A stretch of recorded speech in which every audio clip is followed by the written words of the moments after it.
Wagwan, it's the female boss, and today we're going to talk about my career choice, which is OnlyFans. I've had a lot of questions about it. I've been doing it for a while now, so I've decided to finally make a video about it. So let's get right into it. So what made you start OnlyFans? So back in 2019, I suddenly got hit with terrible anxiety. I was a bartender at the time, and I was taking breaks from bartending to go have panic attacks in the bathroom. And it sucked. This is when I worked at, the old bar I'm talking about. That's when I worked there, and I was leaving shifts. I remember texting my roommate at the time, like, oh my God, I'm having the worst panic attack ever. And it got to the point where I just couldn't work.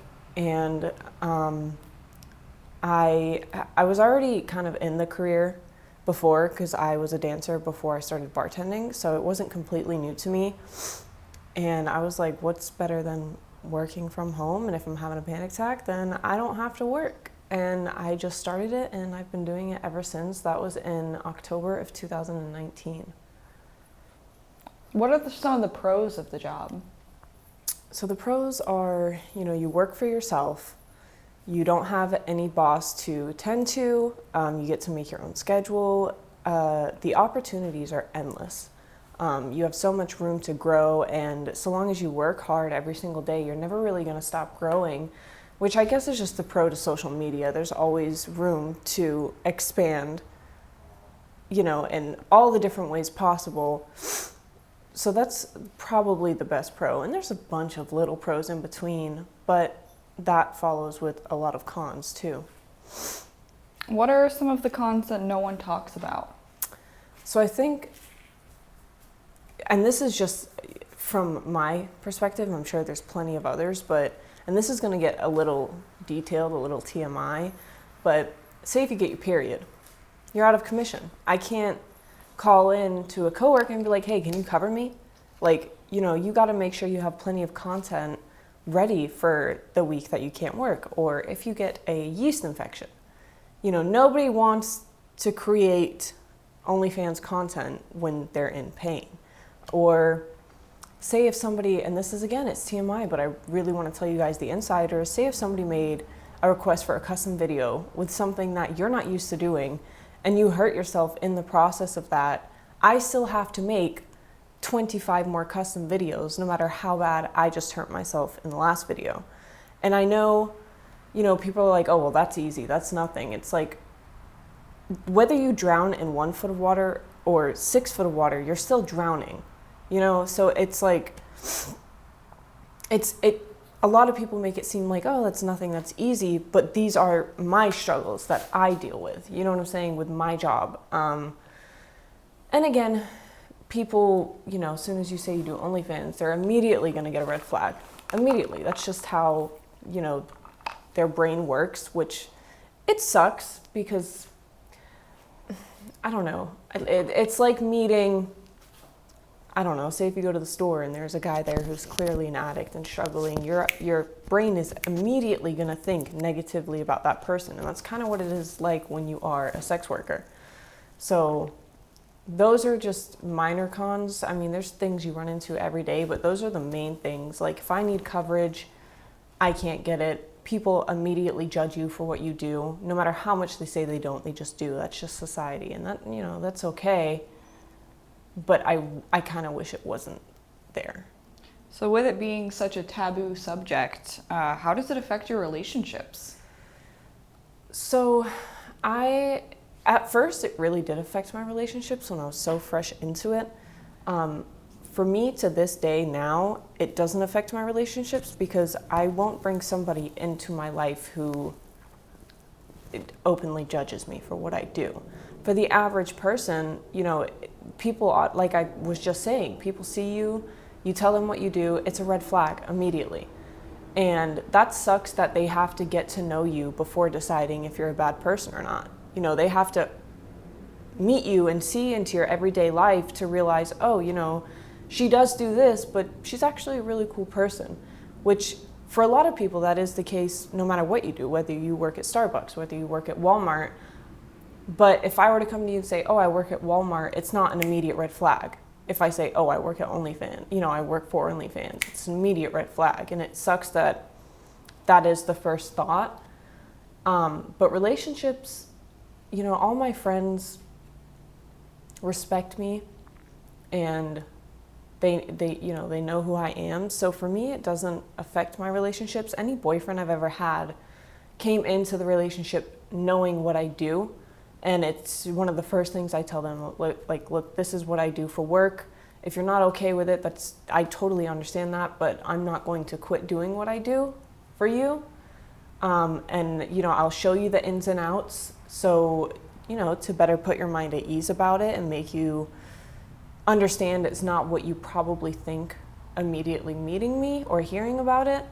And again, for friends, like, a lot of people can get really shady about it, and they're like, oh, I don't want that girl near my boyfriend, or I don't want, you know what I'm saying? Like, sis, I don't want your man.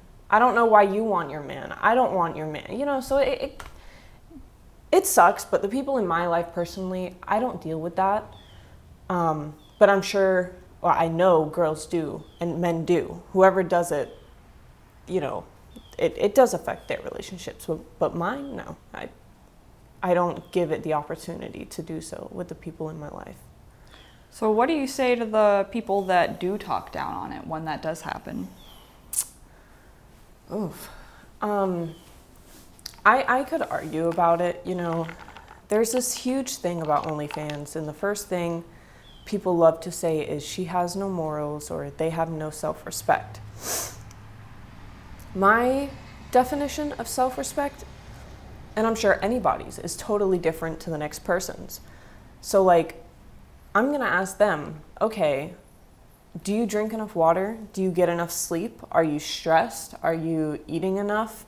Do you work out? Do you do yoga? Like, doing those things to me is self-respect. Like, I am respecting myself enough to drink water, to eat 3 meals a day, to eat, vegetables and proteins and stuff. I'm getting enough sleep. I'm stretching my body out. That to me is self-respect. Not, she posted a picture of, her body. She has no self-respect. Like, I respect myself enough to not let people talk down on me. I respect myself enough to wake up in the morning and read. So, if people really want to get into it, like, oh, well, what do you say to people that talk down on you? You know what I'm saying? Like, I don't. Like, if I have to argue with them and I'm in a position where it's like, okay, I have to say what I have to say, then I will, but I don't. People don't talk down on me. They don't talk down to me because I don't encourage it. I don't feed into it. I don't fuel that fire. It's absolutely pointless to do so. So, yeah, no, I don't have that issue. So what would you say to someone who was maybe thinking of starting an OnlyFans page? God, I could go on and on about this subject. I offer coaching, but it's so much more than just having that. So when I got into OnlyFans, I didn't have anybody to coach me, and it was a shit show. So I recently I helped out a friend who wanted to start OnlyFans, and she's doing it now. And she probably calls me every other month, like, oh my God, like, this is too much, like, I can't handle it. And it's the first thing that I warned her about. Like, this is not as easy as you think. It is not easy. It's not gonna be easy. You're gonna have highs and lows like no tomorrow. And that's one thing that you guys have to understand. Like, no matter how easy you think it is, I promise it is not easy. People, if it was so easy, everybody would be doing it. Everybody doesn't do it because they think they're not attractive enough. People don't do it because, honestly, 80% of people that have told me they haven't tried it or they won't do it have actually tried it and they failed because it's not as easy as they think it is. So, like, if you're getting into it, the one question you really have to ask yourself is, are you okay with the immediate judgment you're gonna get? Are you okay with your work getting potentially leaked? Are you okay with people judging you before they even know you? like, these are things you really have to come to terms with. And I know you're like, oh yeah, I'm fine with that. Everybody's fine with it until it happens to them. So those are things you really have to sit and think about. Like, am I okay with this judgment that's forever going to follow me when I do this for work? Because it will always follow you. Even if you're someone like me who doesn't, I don't open that door for people, it still follows you. Whether it affects you or not, it's still gonna be there.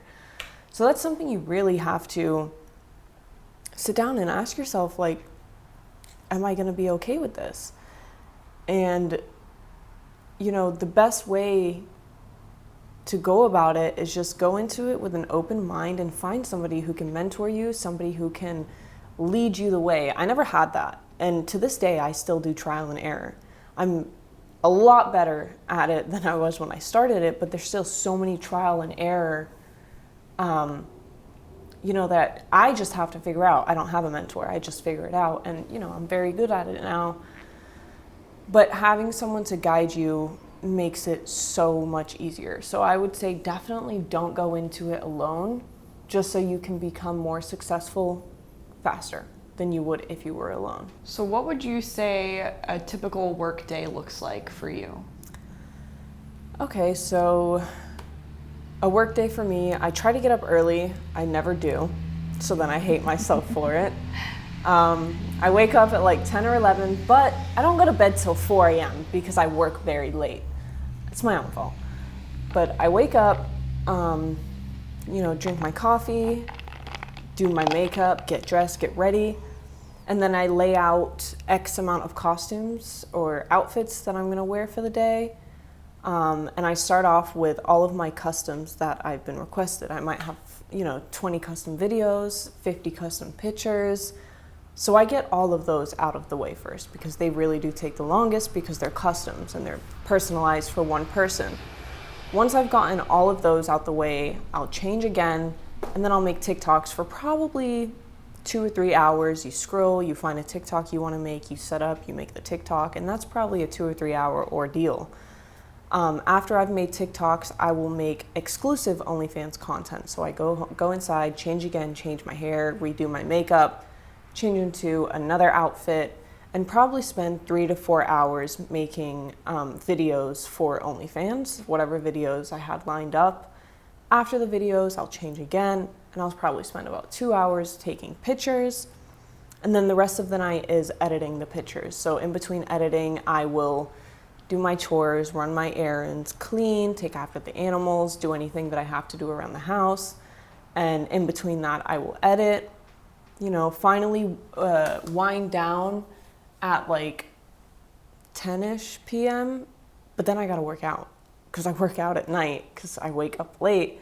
So then I'll work out, eat another snack, finish editing, hopefully, shower, get in bed, and usually I just browse the internet for more ideas, and I do that till like 2 or 3 a.m., and then I'm, ready for bed, and then do it all over again the next day. So it's a very busy day, even though I'm not outside doing labor in 95-degree weather, but it's still an extremely busy day where you have to fit in all of your work things while focusing on your personal life, which is hard for anybody. Whether you do roofs or you do OnlyFans, like, it's hard to do all of that. And I sympathize for all of us because this is not easy no matter what you do. But that's, an average day for me. So the last question for you, what is your 10-year plan? What are your goals?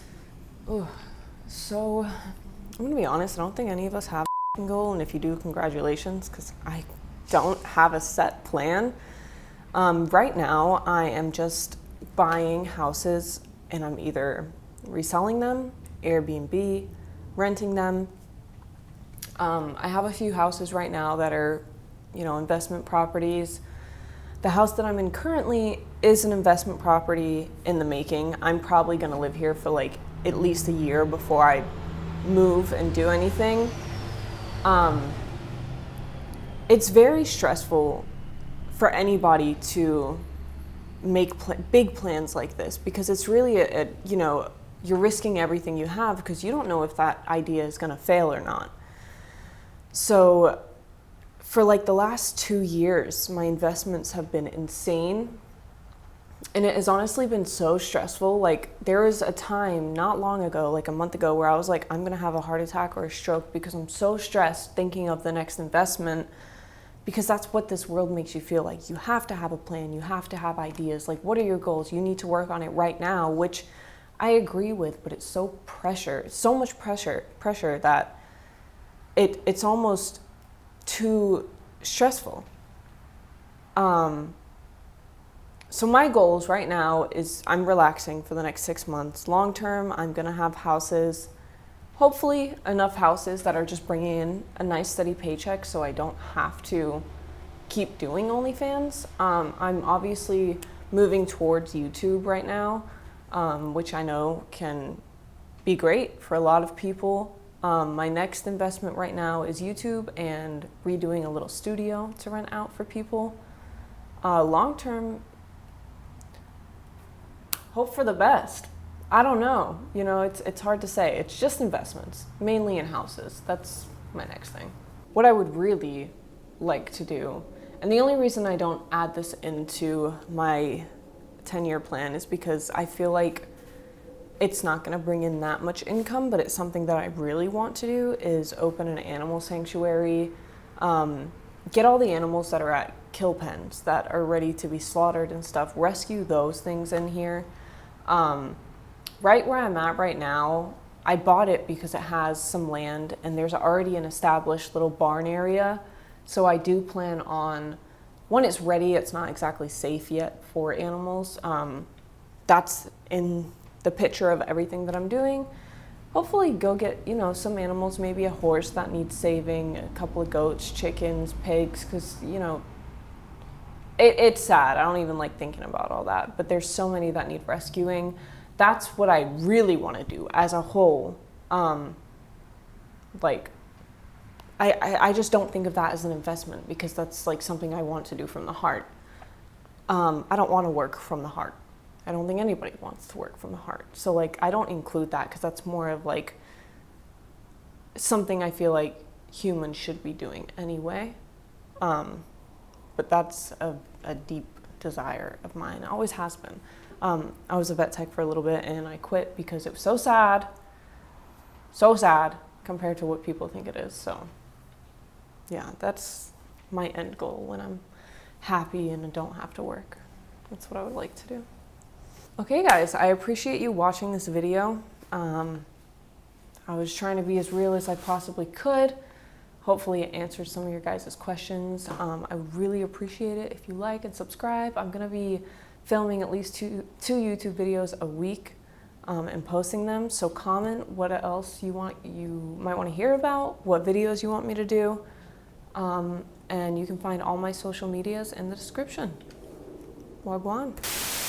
Wagwan, isn't that a funny word? I love that word. Wagwan. Wagwan. Ladle. I think unboxings are always good too. Like save all your Amazon packages for a week. Oh my god. And just do like Q&A and yeah. I actually just ordered a camera, you guys. I don't know how to use it, but I ordered it. I'm gonna learn today.